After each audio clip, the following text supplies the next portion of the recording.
क्या हाल चाल है भाई। तबीयत कैसी है? मस्तियों में हैं? मौजों में हैं? क्या चल रहा है? चाय पियेंगे? चाय? मेजबान, क्या पढ़ना है?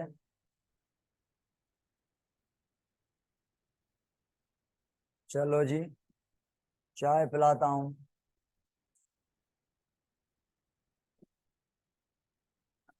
वाइट मथा वाली बंदाशा।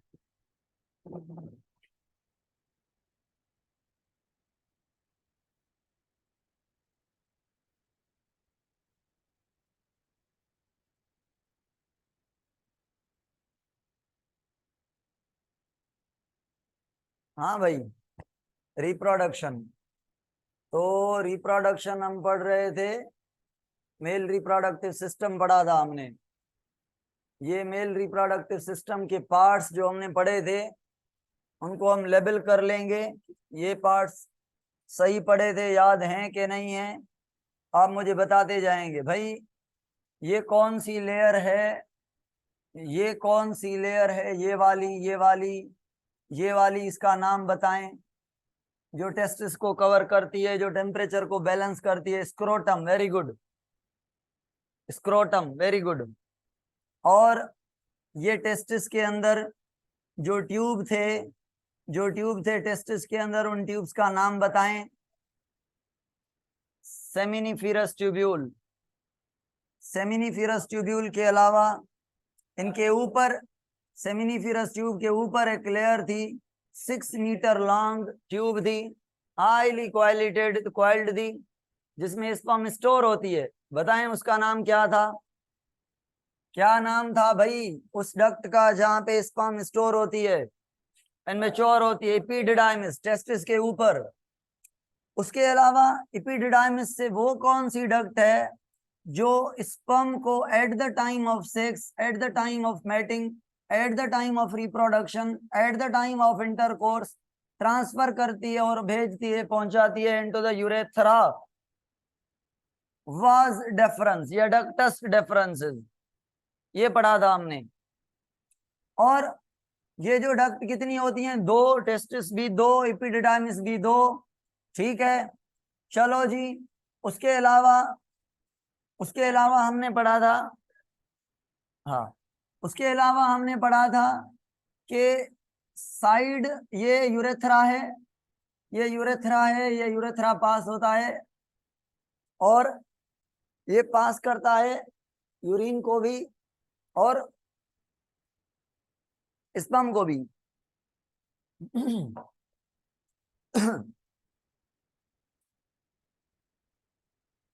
उसके अलावा हमने पढ़ा था, ये ब्लेडर है, ब्लेडर के साइड में एक वेसिकल थी, जिसका नाम क्या था? वेसिकल का नाम क्या था? Seminal vesicle. भले नाम ना नजर आए आपको, आपको पता है भाई।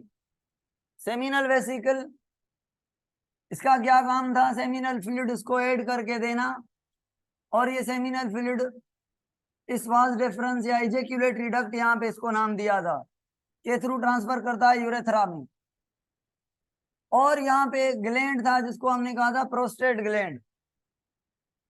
प्रोस्टेट ग्लैंड से होते हुए इंटर होता है into the urethra. Urethra at a time urine pass करेगा और स्पर्म, दोनों पास करेगा, या कोई भी एक चीज, कोई भी एक चीज।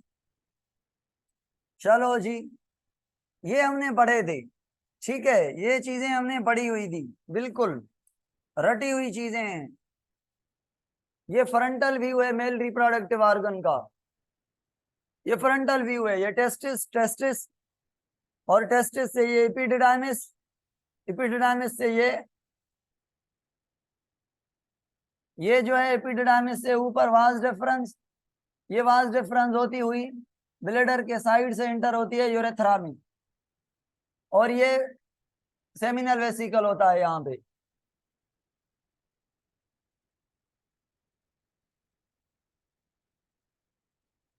भाई मेल रिप्रोडक्टिव सिस्टम तो पढ़ाया था मैंने ऑलमोस्ट।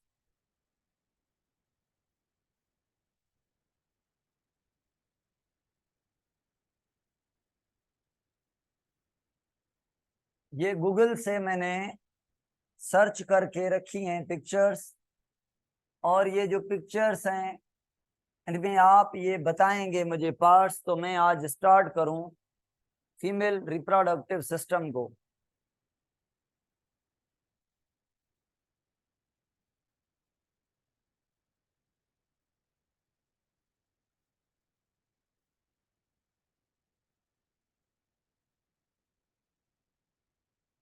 चलो जी, फीमेल रिप्रोडक्टिव सिस्टम को स्टार्ट करते हैं कि भाई जो फीमेल रिप्रोडक्टिव सिस्टम है इसमें ये जो पोर्शन है ये वाला, इसको कहते हैं ओवरी। 3 से 5 सेंटीमीटर मोटी होती है, 2 होती हैं ओवरी, एब्डोमेन में साइड में पड़ी होती हैं। इनका काम है एग को प्रोड्यूस करना। एक मंथ में ये ओवरी प्रोड्यूस करती है, तो दूसरे में वो, तीसरे में वो, तो चौथे में वो। हर मंथ में एक एग प्रोड्यूस होता है किसी न किसी एक ओवरी से। कभी कभी 2 हो जाते हैं, 3, वो मैं बताऊंगा कैसे और क्यों। ओवरी एग प्रोड्यूस करके देती है इस ट्यूब को, और ये जो ट्यूब है यहाँ से यहाँ तक, इसको हम कहते हैं ओविडक्ट। क्या कहते हैं इसको? इस ट्यूब को हम कहते हैं ओविडक्ट। इसके 3 पार्ट्स होते हैं, 4 कर लें। एक जो पार्ट होता है फिंगर टाइप, यहाँ पे ऐसे ऐसे, इसको हम फिम्बरी कहते हैं। फिंगर टाइप प्रोजेक्शन को फिम्बरी कहते हैं। और एक ये पोर्शन ऐसा फनिल शेप जैसा, इसको हम कहते हैं इन्फंडिब्यूलम।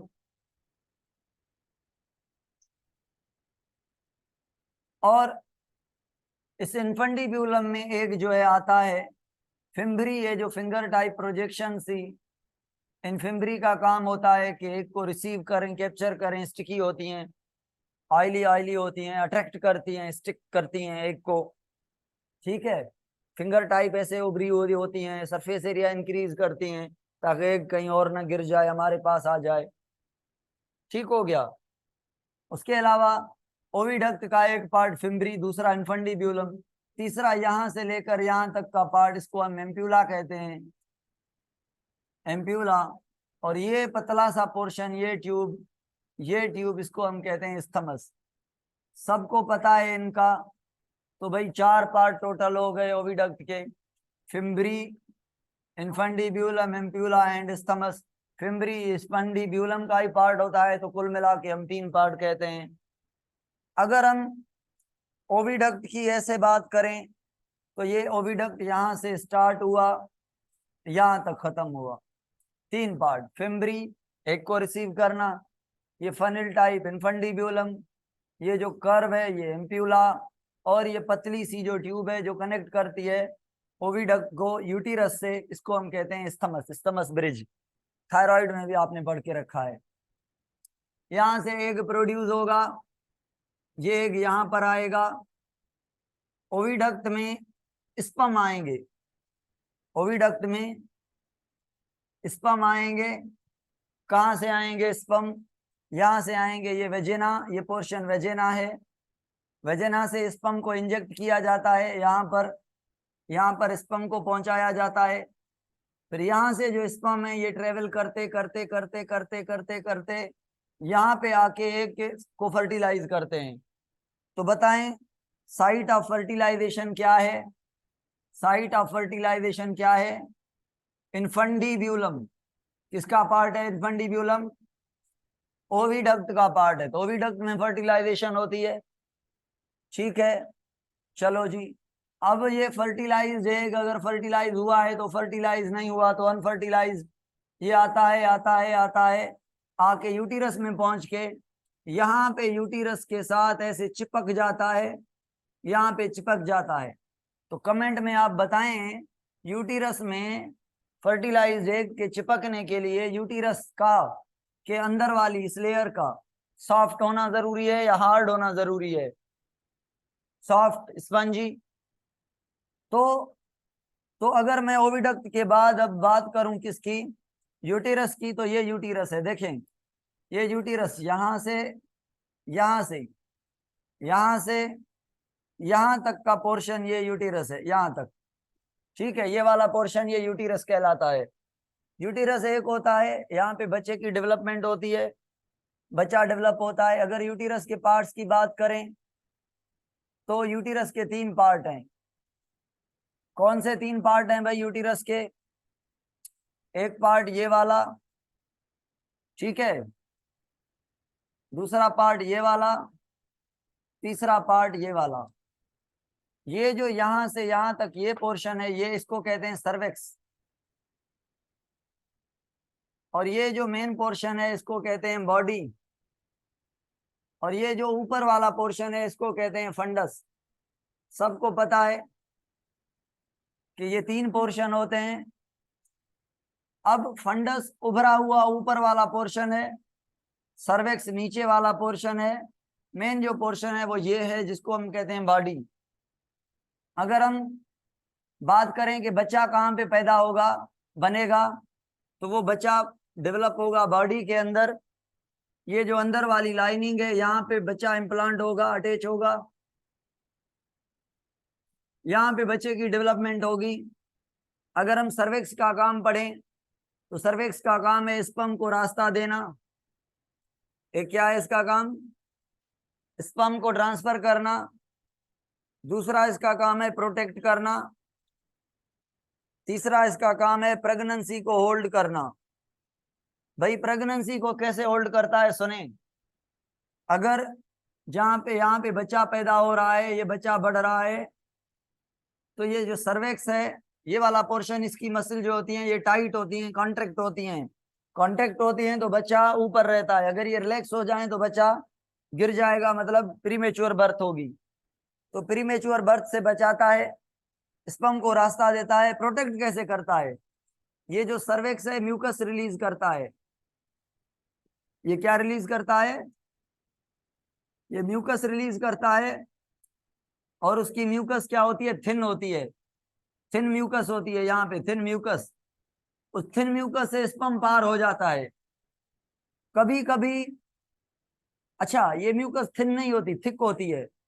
ये जो म्यूकस होती है ये क्या होती है? ये म्यूकस थिक होती है। मगर जब स्पर्म के पास होने का टाइम होता है, कब? जब यहाँ से एग बनता है ना, उस एग बनने के टाइम पर, एग बनने के टाइम पर ये जो म्यूकस है वो थिन हो जाती है।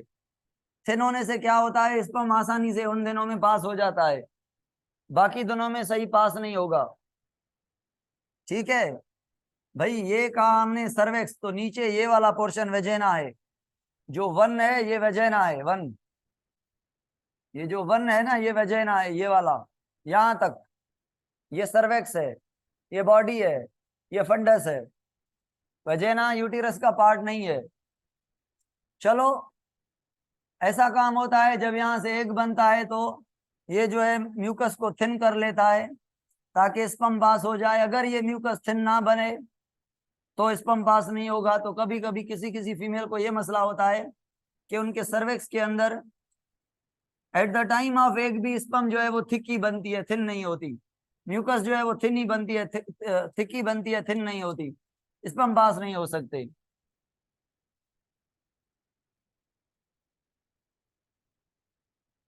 यहां तक क्लियर है?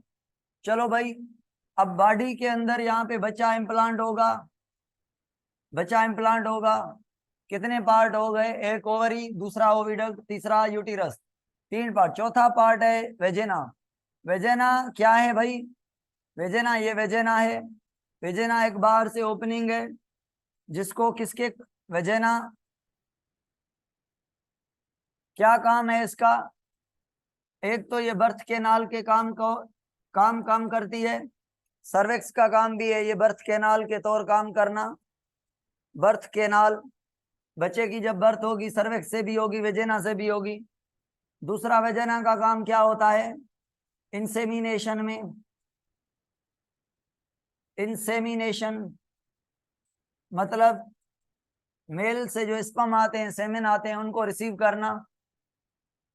ठीक है, वेजेना जो है वो मस्क्यूलर, सर्वेक्स भी मस्क्यूलर होता है।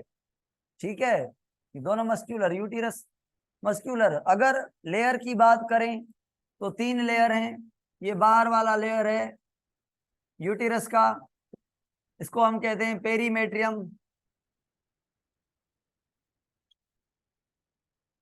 और ये बीच वाला मसल वाला है, इसको हम कहते हैं मायोमेट्रियम।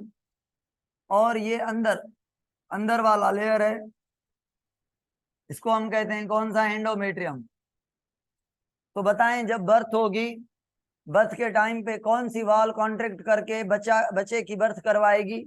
सारे कहेंगे मायोमेट्रियम।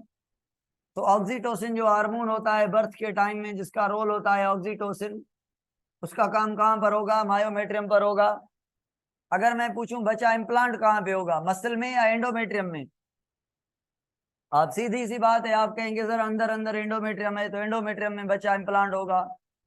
तो ग्रोथ कौन करेगी, अपने आप को बड़ा कौन करेगी बच्चे की इम्प्लांटेशन के लिए? एंडोमेट्रियम। हम पढ़ेंगे डिटेल में। ये भाई फीमेल रिप्रोडक्टिव पार्ट है। फीमेल रिप्रोडक्टिव ऑर्गन थोड़ा कॉम्प्लेक्स है as compare to the male, male से ज्यादा कॉम्प्लेक्स है। ये अगेन फीमेल रिप्रोडक्टिव सिस्टम है। ये वेजेना, ये सर्वेक्स, ये यूटेरस की बॉडी, ये फंडस, ये ओवरी, ये फेलोपियन ट्यूब या ओविडक्ट। ओविडक्ट को फेलोपियन ट्यूब भी कहते हैं, बताया था मैंने। अब आते हैं एक टॉपिक पर जिसका नाम है मेंस्ट्रुअल साइकिल। अब गौर से समझना है, इन रेमिनेशन नहीं, इन सेमिनेशन। इन सेमिनेशन, सेमेन का एंटर होना फीमेल बॉडी के अंदर मेल के थ्रू, सीमेन का इंसर्ट होना, ठीक है, स्पर्म का इंजेक्ट होना through the penis copulatory organ.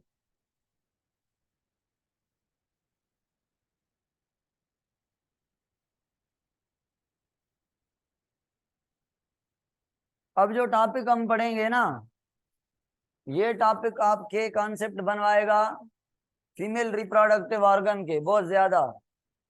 तो अभी अच्छे से इत्मीनान से चीजों को समझना है, अच्छे से समझना है। अभी करूं स्टार्ट में मेंस्ट्रुअल साइकिल, बड़े इत्मीनान से समझनी है। चलो भाई मैं स्टार्ट करता हूं। ये एक डायग्राम बनाई मैंने, ये दूसरी बनाई मैंने, ये तीसरी बनाई मैंने। भाई सुने, सुन रहे हैं मेरी बात को? अच्छा सुने, अब जो ओवरी है इससे एग बनता है। कहाँ जाता है एग?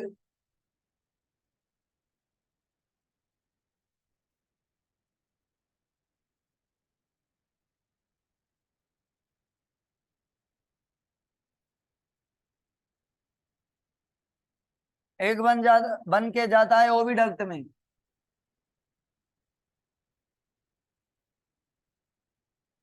ठीक है, ओवरी से एग बनता है, एग बन के ओविडक्ट में जाता है। जो मेंस्ट्रुअल साइकिल होती है उसके 14वें दिन, 14वें दिन एग बनता है, 14th डे पर। तो भाई अगर उसी 14वें दिन स्पर्म मिल जाए वेजिना से, सर्वेक्स से स्पर्म भी आ जाए, तो स्पर्म और एग की फर्टिलाइजेशन कहाँ पे होगी बताएं कमेंट में? इनफंडीब्यूलम में। Infundibulum proximal part of the oviduct. Proximal मतलब ओवरी के जो करीब है। इनफंडीब्यूलम करीब है या स्थमस करीब है ओवरी के? इनफंडीब्यूलम। तो इनफंडीब्यूलम और एम्प्यूला को मिला के हम प्रॉक्सिमल पार्ट कहते हैं। ठीक है, प्रॉक्सिमल मतलब करीब, ये स्थमस को डिस्टल पार्ट कहते हैं। डिस्टल मतलब डिस्टेंस पर, दूर। तो मैं क्या कह रहा हूं, जब एग रिलीज हो जाए और उधर से स्पर्म आ जाए, स्पर्म और एग दोनों मिल जाएं, तो ये क्या बन गया? जायगोट। पता है यहां से यहां तक जाने के लिए 7 से 8 दिन लगते हैं। कमेंट में बताएं बच्चा कहाँ पे पैदा होगा? ओविडक्ट में पैदा होगा, डेवलप होगा, या यूटीरस में? यूटीरस के एंडोमेट्रियम में। तो फर्टिलाइजेशन कहाँ पे हुई है? ओविडक्ट में। तो ओविडक्ट से ये बच्चा कहाँ पे जाएगा? यहाँ पे जाएगा। तो मुझे कमेंट में ये बताएं, अगर यहाँ पे अंडा बना है तो क्या एंडोमेट्रियम अपने आप को सॉफ्ट करेगा, ग्रो करेगा, ऐसे मोटा करेगा? कि इसको लालच होगी भाई 14वें दिन के बाद ओवरी से एग बनेगा, एग और स्पर्म मिलेंगे, मिलेंगे तो आएगा बच्चा, बच्चा आएगा तो यहाँ पे मेरे पास इम्प्लांट होगा। तो एंडोमेट्रियम अपने आप को सॉफ्ट करता है, मोटा करता है, थिक करता है, ग्रो करता है, वेस्क्यूलर बनाता है, यानी प्रेप करता है, तैयारी करता है बच्चे की डेवलपमेंट के लिए। अगर एंडोमेट्रियम की लेयर मोटी ना हो, थिक ना हो, सॉफ्ट ना हो, वेस्क्यूलर ना हो, तो कैसे इम्प्लांट होगा? मतलब अटैच होगा, जायगोट। ठीक है ना? यूटीरस में अटैचमेंट करने के लिए सॉफ्ट होना चाहिए ना यूटीरस का एंडोमेट्रियम। तो क्या मैं कहूं यहां से एग बन रहा है, वहां पे एंडोमेट्रियम प्रिपेयर हो रहा है, एग बन रहा है 14वें दिन, तो एंडोमेट्रियम 14वें दिन प्रिपेयर है। 14वें दिन एग निकला, यहाँ पे 15वें 16वें दिन फर्टिलाइजेशन हुई है, या 14वें दिन ही हुई है। तो यहां से यहां तक जाने के लिए 7 दिन लगते हैं। 14 और 7 मिलाएं तो कितने बनते हैं? 21। 21वें 22वें दिन तक यहाँ पहुंचेगा आपका egg. It may be fertilised और मे बी नॉट। अगर स्पर्म मिली है तो फर्टिलाइज, अगर स्पर्म नहीं मिली तो अनफर्टिलाइज। अब कमेंट में बताएं बच्चा कब पैदा होगा? जब फर्टिलाइजेशन हो या जब पैदा फर्टिलाइजेशन ना हुई हो? बच्चा कब बनेगा? एंडोमेट्रियम की मेहनत कब कामयाब जाएगी? जब फर्टिलाइजेशन हो या जब ना हो? जब फर्टिलाइजेशन हो। तो अगर फर्टिलाइजेशन नहीं हो रही, अगर फर्टिलाइजेशन नहीं हो रही तो ये जायगोट आया है या खाली एग आया है? खाली एग आया है तो खाली एग से बच्चा पैदा होगा? खाली एग इम्प्लांट होगा? नहीं, नहीं होगा। तो ये जब फर्टिलाइजेशन नहीं होती, ये एंडोमेट्रियम ने जो ग्रोथ की है, ये सारे की सारी ग्रोथ डैमेज होकर, सारे की सारी ग्रोथ डैमेज होकर ये रिलीज हो जाएगी यहां से, जिसको हम कहेंगे ब्लीडिंग, मेंस्ट्रुएशन। तो हम पढ़ने क्या जा रहे हैं? क्या पढ़ने जा रहे हैं हम? Menstrual cycle. तो जो मेंस्ट्रुअल साइकिल का पहला फेज है उसे कहते हैं मेंस्ट्रुएशन। मेंस्ट्रुएशन। और ये कितने दिन का होता है? ये पहले दिन से लेकर तीसरे दिन तक हो सकता है, या ये 5वें दिन तक भी हो सकता है। तो मेंस्ट्रुएशन फर्स्ट से लेकर 5 दिन या फर्स्ट से लेकर 3 दिन का होता है। ब्लीडिंग होती है। ब्लीडिंग क्यों हुई भाई? रीजन समझ आया? फर्टिलाइजेशन नहीं हुई है, मेहनत रायगान हुई है, इसलिए। चलो जी। तो मेंस्ट्रुएशन होने के बाद अब एंडोमेट्रियम कहेगा, मेंस्ट्रुएशन जब हो जाएगी एंडोमेट्रियम कहेगा चलो भाई कोई बात नहीं, इस दवा बच्चा नहीं बना, फर्टिलाइजेशन नहीं हुई, अगले मंथ के लिए तैयारी शुरू। अगले मंथ के लिए तैयारी शुरू। तो अब क्या होगा? क्या मैं कहूं एंडोमेट्रियम फिर से मोटा होना स्टार्ट होगा?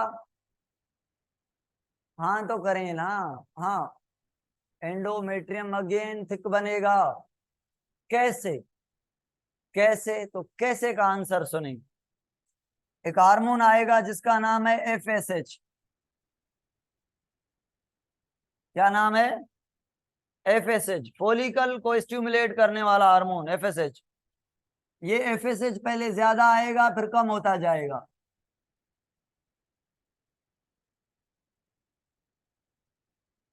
ठीक है, पहले ज्यादा आएगा। कब आया FSH? कब आया? जब ब्लीडिंग हो गई है।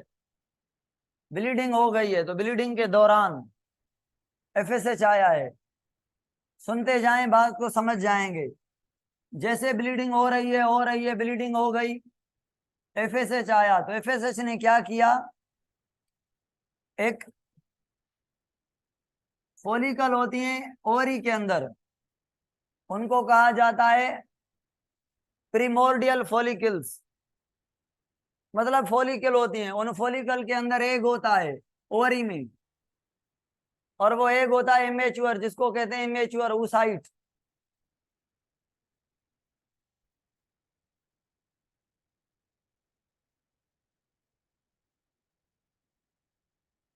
क्या कहते हैं एग को?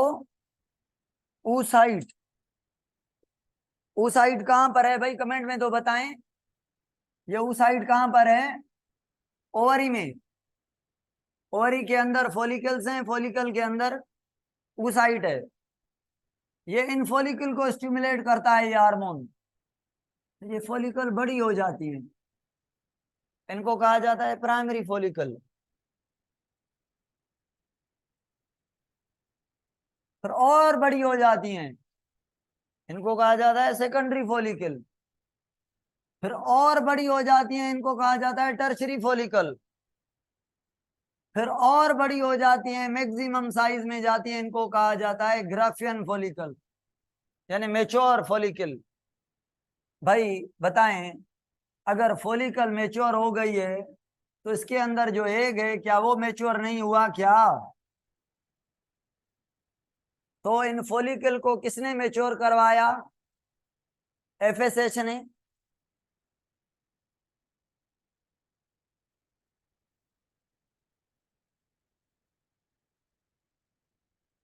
FSH ने फॉलिकल को स्टिमुलेट करवाया, फॉलिकल बड़ी हो गई हैं। अब सुने, मैं कहां से बात को यहां पे ले आया हूं, याद है? कहां से लेके आया हूं? मैं लेके आया हूं कि मेंस्ट्रुएशन के बाद एंडोमेट्रियम अपने आप को रिपेयर करेगा, अगले मंथ के लिए तैयार करेगा। तो भाई ये जो फॉलिकल्स हैं, ये एक हार्मोन प्रोड्यूस करती हैं, पहले थोड़ा, फिर ज्यादा, और ज्यादा, और ज्यादा, और ज्यादा, और ज्यादा। इस हार्मोन का नाम है, जो ज्यादा होता जाता है, इसका नाम है ईस्ट्रोजन। क्या मैं कहूं कि ईस्ट्रोजन हार्मोन FSH ने प्रोड्यूस करवाया है फॉलिकल से? फॉलिकल ने किया है FSH के कहने पर। ना FSH आता, ना फॉलिकल बड़े होते, ना ईस्ट्रोजन पैदा होता। जितनी फॉलिकल बड़ी होगी उतनी ईस्ट्रोजन ज्यादा बनाएगी। फॉलिकल को किसने बड़ा किया? FSH ने। अब ये ईस्ट्रोजन जो हार्मोन है, ये ईस्ट्रोजन हार्मोन जाके क्या करेगा? एंडोमेट्रियम को, ये एंडोमेट्रियम को जाके मोटा करेगा। इसका काम क्या है? एंडोमेट्रियम को क्या करवाना? ग्रो करवाना, थिक करवाना, स्पंजी करवाना, वस्क्यूलर करवाना। क्यों भाई? कमेंट में बताएं क्यों? एंडोमेट्रियम क्यों ग्रो कर रहा है, क्यों थिक हो रहा है, क्यों मस्क्यूलर हो रहा है?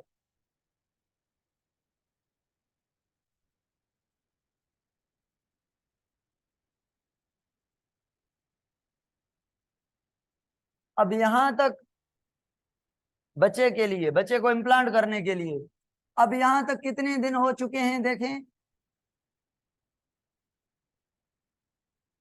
12-13 दिन हो चुके हैं। एस्ट्रोजन ज्यादा हो गया है, एंडोमेट्रियम थिक हो गया है। तो अगर 12-13 दिन को मैं बनाऊं,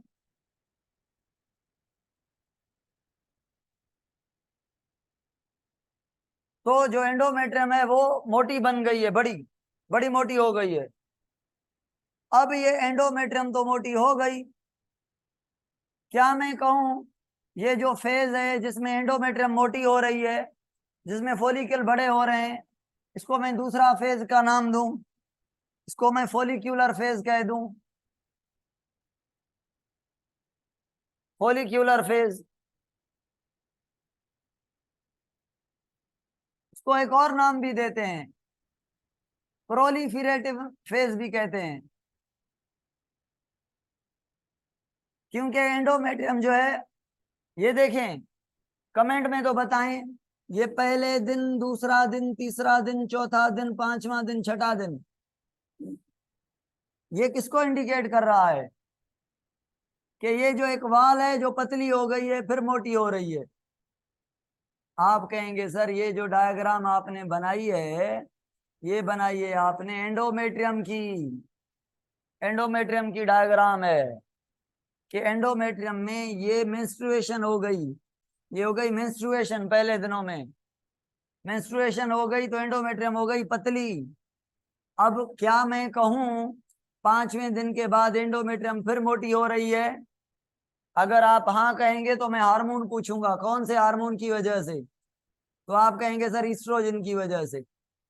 तो ईस्ट्रोजन ज्यादा है ना, फॉलिकल यहाँ पे ज्यादा बड़े होते जा रहे हैं ना। फॉलिकल कब बड़े हो रहे हैं? फॉलिक्यूलर फेज में बड़े हो रहे हैं तो हार्मोन प्रोड्यूस कर रहे हैं, हार्मोन प्रोड्यूस कर रहे हैं तो एंडोमेट्रियम को मोटा कर रहा है।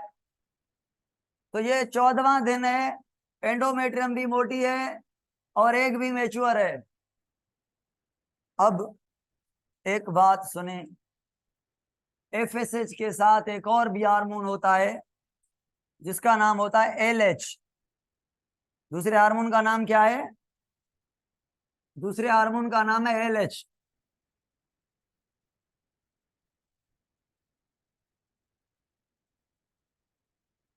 एलएच, और पता है एलएच पहले थोड़ा थोड़ा होता है फिर बढ़ता जाता है, बढ़ता जाता है ऐसे। आप देख रहे हैं कि एफएसएच की जो लाइन है वो कम होती जा रही है और एलएच की जो लाइन है वो बढ़ती जा रही है। क्यों? इसका रीजन सुने, गौर से सुने, गौर है भाई मेरी बात पर? पूछूं सवाल अगर गौर है तो मेरी बात पर? चलो मैं पूछ लेता हूं।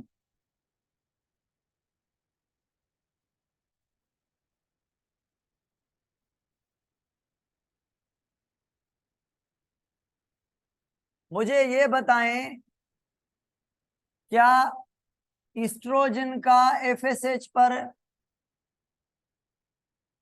नेगेटिव फीडबैक है?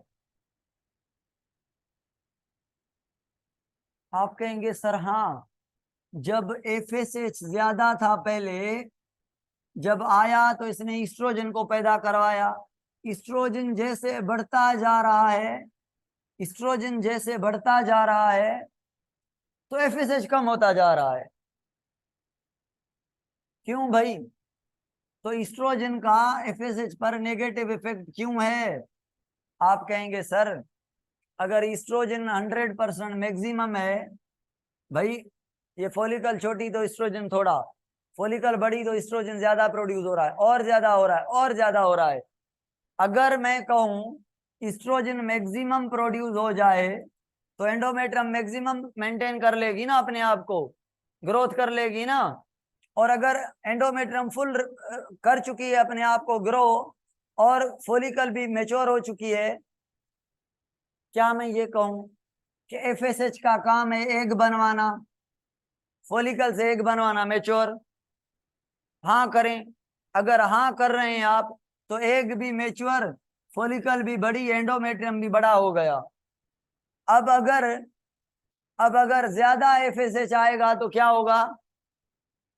है काम अब एफएसएच का फॉलिकल के मेच्योर होने के बाद? नहीं ना।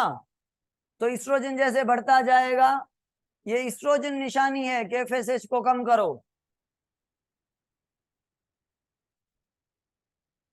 क्या मैं कहूं एफएसएच ईस्ट्रोजन को प्रोड्यूस करवाता है? चलो हाँ कह रहे हैं आप, बिल्कुल सही कह रहे हैं, ठीक हो गया भाई। अगर ये बात ऐसे कह रहे हैं आप तो मुझे ये बताएं अगर अगर एफएसएच कम होता जा रहा है तो एलएच क्यों बढ़ता जा रहा है? दूसरा हार्मोन है एलएच।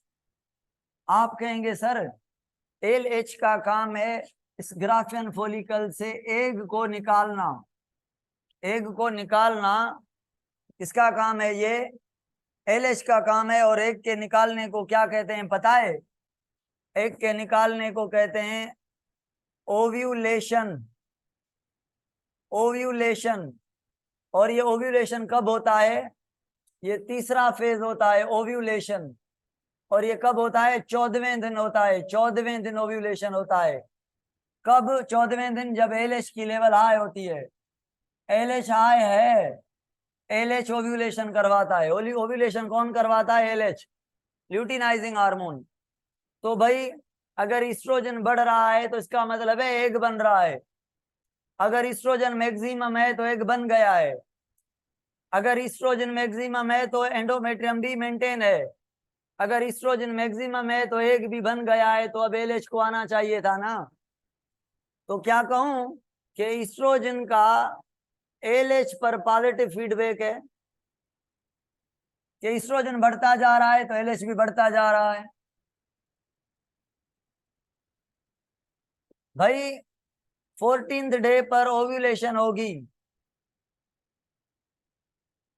14th डे पर ओव्यूलेशन होगी, अंडा निकलेगा। 14th डे पर ही फर्टिलाइजेशन हो सकती है। जैसे अंडा निकले, स्पर्म ऑलरेडी अवेलेबल हो, या उसी टाइम मिले, 2 घंटे के बाद मिले, 5 घंटे के बाद मिले, हो सकती है।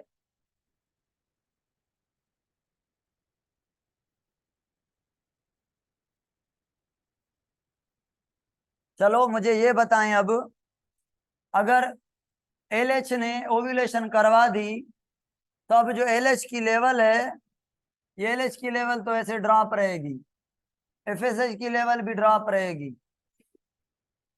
मुझे बताएं फिर एफएसएच कब ज्यादा आएगा? एफएसएच फिर कब ज्यादा आएगा? जैसे पहले आया था मेंस्ट्रुएशन के दौरान, अगले मंथ को तैयार करने के लिए।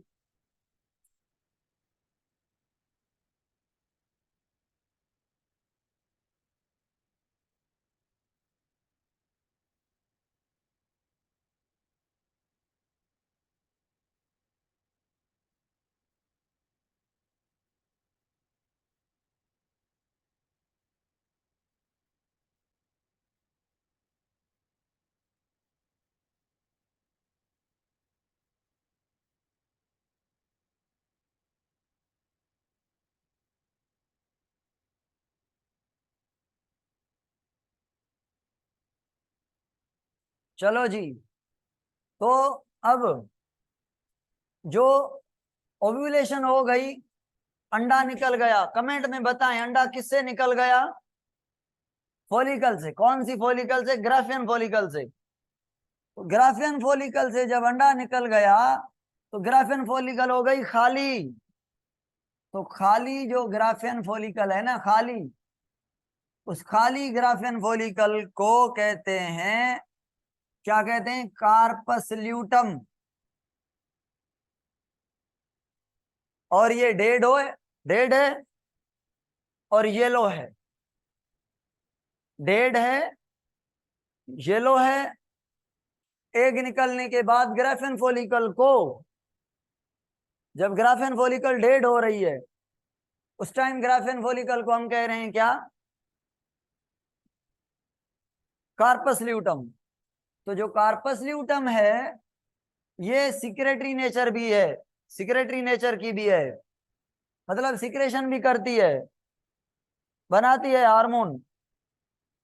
तो ये कार्पस ल्यूटम एक हार्मोन प्रोड्यूस करती है। इसके हार्मोन का नाम क्या है पता है? इसके हार्मोन का नाम है प्रोजेस्टेरोन। क्यों हार्मोन प्रोड्यूस करती है सुने जरा। 14वें दिन से पहले हार्मोन कौन बना रहा है एंडोमेट्रियम के लिए? ईस्ट्रोजन। कौन बना रहा है? फॉलिकल।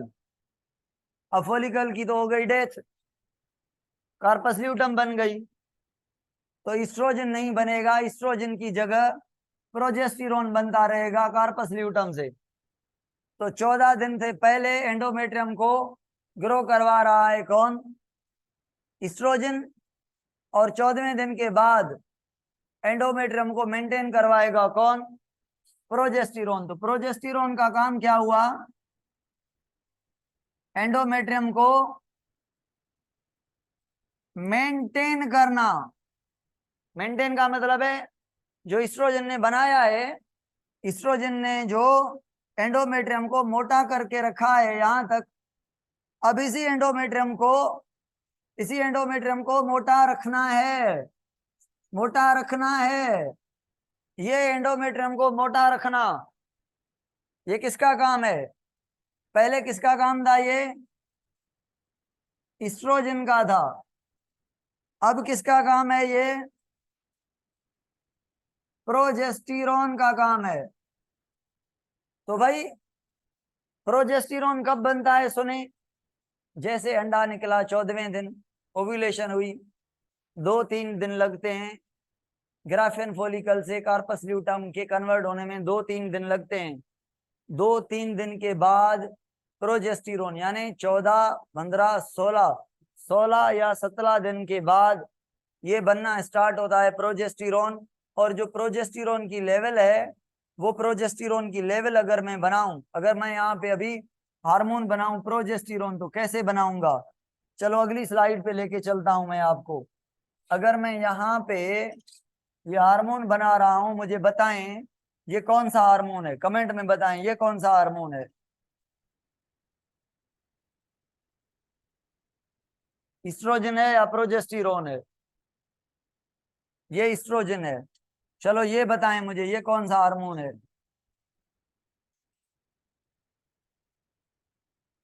ये कौन सा है? प्रोजेस्टेरोन है।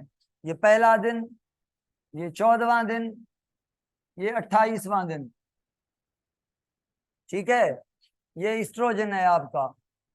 ईस्ट्रोजन बाद में भी प्रोड्यूस होता है मगर हमारे बुक में मेंशन नहीं है, ठीक है। सोर्स होता है दूसरा भी। चलो जी, अब क्या मैं ओव्यूलेशन के बाद कहूं कि कार्पस ल्यूटम वाला फेज है? ओव्यूलेशन के बाद कार्पस ल्यूटम वाला किस्सा है। ये कार्पस ल्यूटम प्रोजेस्टेरोन प्रोड्यूस करेगा, छोटा हो जाएगा और छोटा हो जाएगा और छोटा हो जाएगा और छोटा हो जाएगा।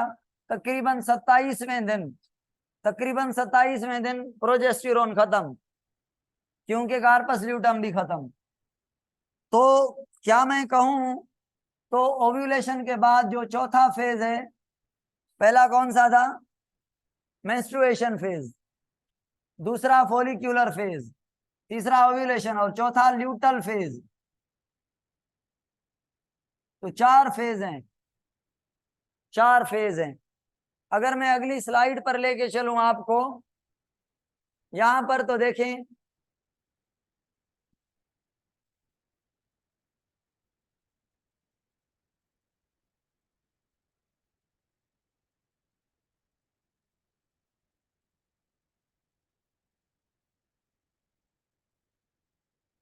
ये मैं बताऊं, देखें भाई एफएसएच को देखें, पहले ज्यादा है फिर कम हो रहा है,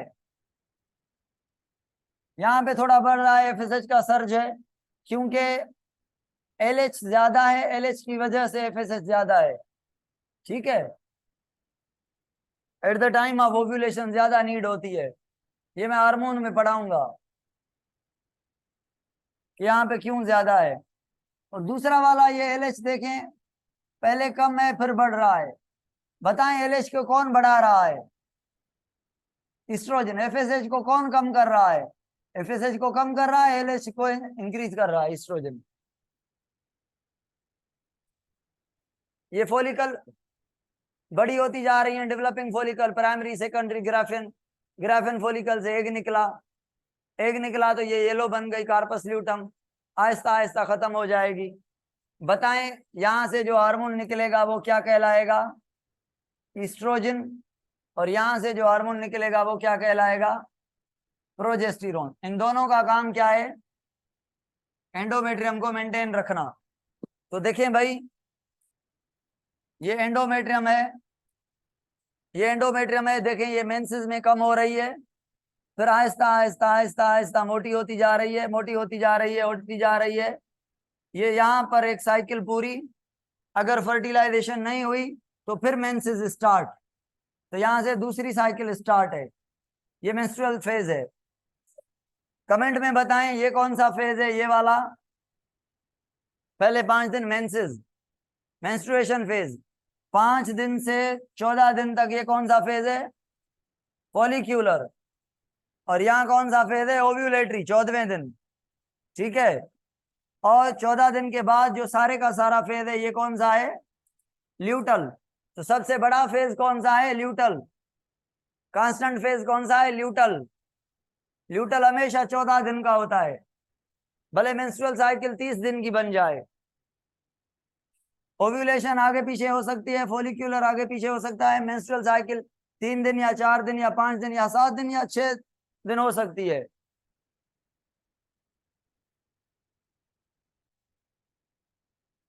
मनीत कह रहा है कि FSLH ज्यादा है और FSH कम है, क्यों भाई? सुने, इन दोनों को बुलाने वाला हार्मोन का नाम बताएं। आप कहेंगे GnRH, गोनेडोट्रोफिन रिलीजिंग हार्मोन। ये आता है हाइपोथैलेमस से, तो ये दोनों पिट्यूटरी से बनते हैं। समझ आ रही है ना बात? केमिकल कोऑर्डिनेशन की बात कर रहा हूं। जब ये GnRH आएगा, किसी एक को कहेगा कि आओ, नहीं, दोनों को रिलीज करवाएगा। मगर FSH क्यों कम प्रोड्यूस हो रहा है? क्योंकि ईस्ट्रोजन ज्यादा है। तो ईस्ट्रोजन ज्यादा है, उसके नेगेटिव फीडबैक की वजह से जो FSH की लेवल है, ईस्ट्रोजन के ज्यादा होने की वजह से FSH की लेवल कम है, नहीं तो ये दोनों बराबर होते।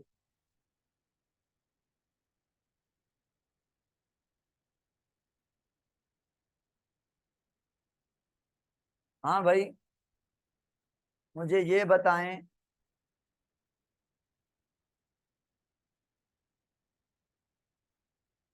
ये बात क्लियर है? ये जो दिख रही है बोर्ड पर, ये ये पिंक वाला लाइन किसका है, FSH का है या LH का है? ये वाली, और ये वाली,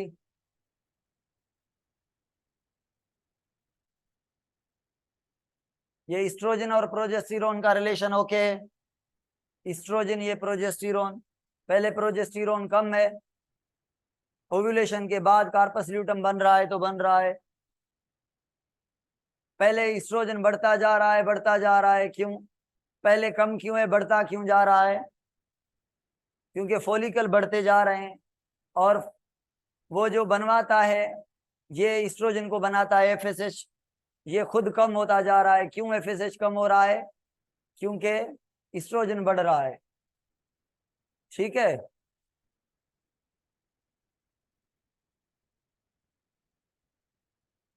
ये मेंस्ट्रुअल साइकिल मैंने बनाई है 28 दिन की।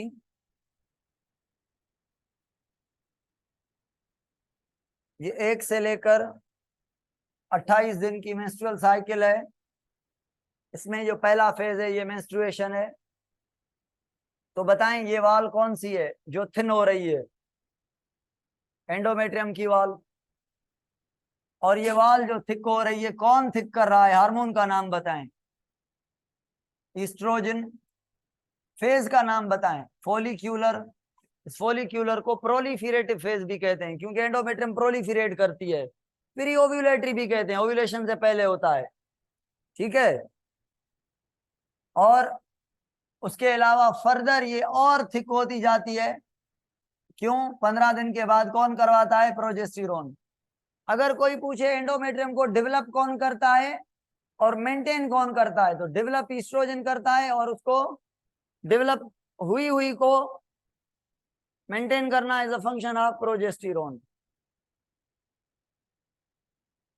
चलो सुने, अगर मैं कहूं, सुने भाई, अगर मैं कहूं 14वें दिन ओव्यूलेशन हुई है, 16 दिन फर्टिलाइजेशन हुई है, सपोज करें, तो 14वें दिन से 22वें दिन तक, 22वें दिन 21वें दिन क्या हुई है? इम्प्लांटेशन हुई है। क्यों इम्प्लांटेशन 22वें दिन? क्योंकि जो ओवरी है, ओवरी से एग का निकल के यूटिरस में आना, यहां से यहां तक ये 7 दिन लग जाते हैं। ओविडक्ट से एग का आना 7 दिन लग जाते हैं। तो ओव्यूलेशन के 7वें 8वें दिन इम्प्लांटेशन होती है तक, मतलब 22वें दिन। तो 22वें दिन प्रोजेस्टेरोन की लेवल क्या होगी, लो या मैक्सिमम? 22वें दिन प्रोजेस्टेरोन की लेवल मैक्सिमम। क्यों? Eight the time of implantation progesterone की लेवल हाई है, क्योंकि कार्पस ल्यूटम बड़े फार्म में है। और 22वें दिन के बाद कार्पस ल्यूटम छोटा होता जाता है, छोटा होता जाता है, याद है ना, होता जाएगा। तो प्रोजेस्टेरोन कम होता जाएगा। तकरीबन 27वें दिन जो प्रोजेस्टेरोन है वो हो जाएगा 0। अच्छा, अगर मैं आपसे कहूं कि भाई क्या हो गया पता है? बताऊं क्या हो गया? मैं बता रहा हूं।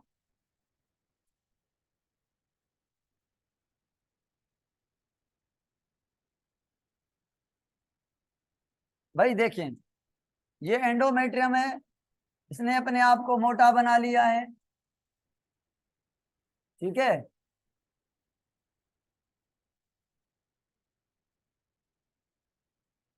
अब ये आ गया जाइगोट, आके यहाँ पे इम्प्लांट हुआ है। बताएं, जब इम्प्लांटेशन होती है सबसे पहले क्या बनता है? प्लेसेंटा। तो प्लेसेंटा जैसे बनेगा, प्लेसेंटा भी हार्मोन बनाता है प्रोजेस्टेरोन 2। अगर फर्टिलाइजेशन हो गई तो बताएं प्रोजेस्टेरोन कम होगा, खत्म होगा? प्रोजेस्टेरोन कार्पस ल्यूटम वाला तो खत्म हो जाएगा, मगर प्लेसेंटा वाला स्टार्ट। समझ आ गई बात? ये अगर फर्टिलाइजेशन हो जाए, इम्प्लांटेशन हो जाए, तो इम्प्लांटेशन से प्लेसेंटा बनता है और प्लेसेंटा फिर प्रोजेस्टेरोन बनता है, बनाता है। तो अगर फर्टिलाइजेशन हो रही है तो क्या 28वें दिन मेंस्ट्रुएशन होगी? नहीं। क्यों? क्योंकि एंडोमेट्रियम में बच्चा लग गया है, चिपक गया है। अब एंडोमेट्रियम को ब्लीड नहीं होना। अब इस बच्चे के लिए तो बनी थी, इसको इसने सपोर्ट करना है, ठीक है। तो प्लेसेंटा प्रोजेस्टेरोन कब तक बनाएगा? पूरे 9 मंथ प्रेगनेंसी के प्रोजेस्टेरोन बनता रहेगा और बच्चे और मां के बीच प्लेसेंटा का कनेक्शन बना रहेगा।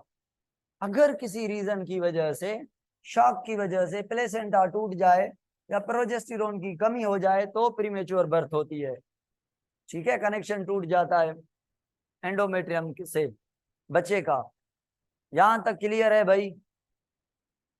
यहां तक मेंस्ट्रुअल साइकिल क्लियर है? अगर मैं फिर नए पेज पर बना के दिखाऊं और कहूं आपसे कि मुझे समझाएं कि ये पहला दिन, ये 7वां दिन, ये 14वां दिन, ये 21वां दिन और ये 28वां दिन, बताएं ये पहले फेज में को मेंस्ट्रुएशन कहेंगे और मेंस्ट्रुएशन ये ऐसे शो करेंगे, और ये दूसरा फेज, ये एंडोमेट्रियम अगेन उठेगा, बड़ा होगा, और एंडोमेट्रियम को मेंटेन करने वाला कौन होगा? यहाँ पे ईस्ट्रोजन होगा, और फिर जो है एंडोमेट्रियम को कार्पस ल्यूटम मेंटेन करने वाला होगा, और यहाँ पे प्रोजेस्टेरोन खत्म होगा। अगर प्रेगनेंसी हो गई तो यहाँ से प्रोजेस्टेरोन अगेन होगा। तो ये जो 2 ग्राफ बनाई है मैंने, ये वाली, ये लाइन किसकी है? प्रोजेस्टेरोन कार्पस ल्यूटम वाले की है या प्लेसेंटा वाले की है? 21वें दिन इम्प्लांटेशन का दिन है, 21वां 22वां। तो ये इम्प्लांटेशन वाली यानी प्लेसेंटा का हार्मोन है प्रोजेस्टेरोन, ठीक है, प्लेसेंटा वाला है, तो मेंस्ट्रुएशन नहीं होगी। तो क्या जो फीमेल प्रेग्नेंट होती है उसको मेंसेस होते हैं, ब्लीडिंग होती है? नहीं भाई। क्या उसमें एग बनता है? नहीं भाई।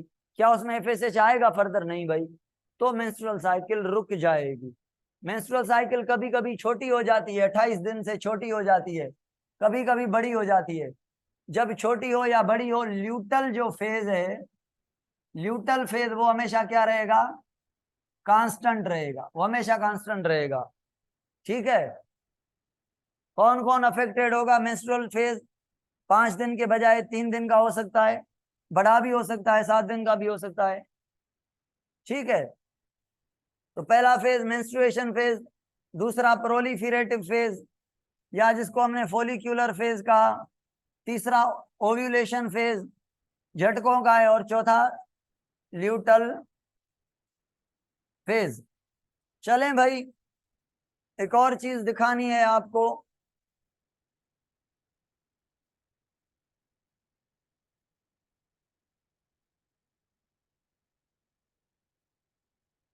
ये बीमारियां हैं दो, नजर आ रही हैं आपको अच्छे से।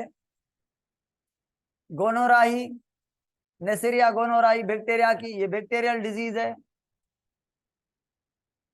साइफिलिस, ये भी बैक्टीरियल डिजीज है। ये स्पायरोचीट, एस से याद करें, स्पायरोचीट बैक्टीरिया है, और इसका फुल नाम है ट्रेपोनीमा पैलिडम। ट्रेपोनीमा पैलिडम बैक्टीरिया का नाम है। ये दोनों बैक्टीरिया की डिजीज है, मगर ये दोनों बीमारी सेक्सुअली ट्रांसमिटेड डिजीज हैं। दो और भी सेक्सुअली ट्रांसमिटेड डिजीज हैं, एक का नाम है हेरेप्स और दूसरी का नाम है एड्स। ये तो मैं दो आपको वायरस में पढ़ा चुका हूं। एड्स टी लिम्फोसाइट वाली, ये भी सेक्स से ट्रांसमिट होती है, male to female, female to male, मां टू बेबी, सेक्स से भी ट्रांसफर होती है। और ये हेरेप्स, ये दो किस्म की हेरेप्स होती है, एक होती है ओरल हेरेप्स, दूसरी होती है जेनिटियल हेरेप्स। अगर रिप्रोडक्टिव ट्यूब के अंदर बीमारी हो तो जेनिटियल हेरेप्स, माउथ में, माउथ की लाइनिंग में रेशेस पड़ जाएं तो इसको हम कहते हैं ओरल हेरेप्स। हेरेप्स वायरल है, ये जेनिटियल और ओरल दोनों हो सकती है। एड्स जो है आपको पता है, ये डिटेल में पढ़ चुके हैं, ये भी सेक्सुअली ट्रांसमिटेड डिजीज है, वायरल डिजीज है, मगर ये दो बैक्टीरिया हैं। अब ये बीमारी कहाँ पे करेगी? सेक्सुअल कांटेक्ट से ट्रांसफर होगी, वो भी सेक्सुअल कांटेक्ट से ट्रांसफर होगी। ये जो है फीमेल के अंदर ओविडक्ट को डैमेज करेगी, और मेल के अंदर कम होती है, अगर होती है मेल के अंदर तो जो ट्यूब है, यूरेथ्रा वगैरह, वहां पर अटैक करती है। ये जो है ये डैमेज रिप्रोडक्टिव ऑर्गन्स को तो करती है, मेल के वेजिना, मेल के ट्यूब को, और फीमेल के वेजिना को, ओविडक्ट को, यूटेरस को, मगर ये और कहीं भी इम्पैक्ट करती है, स्केलेटल सिस्टम और नर्वस सिस्टम पर। तो इसकी वजह से बच्चे की, आदमी की डेथ हो सकती है। तो ये फटल है, ये चीजें याद करनी है। साइफिलिस और गोनोराई दोनों बैक्टीरियल हैं, सेक्सुअली ट्रांसमिटेड डिजीज हैं। ये भी सेक्सुअली ट्रांसमिटेड डिजीज है, मगर वायरल है, ये भी सेक्स से ट्रांसफर होंगी। ठीक है, ओके।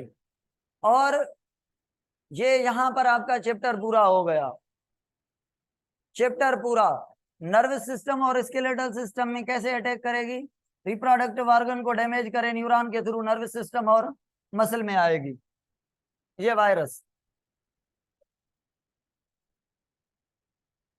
हाँ बताएं, कल कौन सा चैप्टर स्टार्ट करें? नाम बताएं चैप्टर का, नाम बताएं भाई, कौन सा चैप्टर करना चाहिए कल?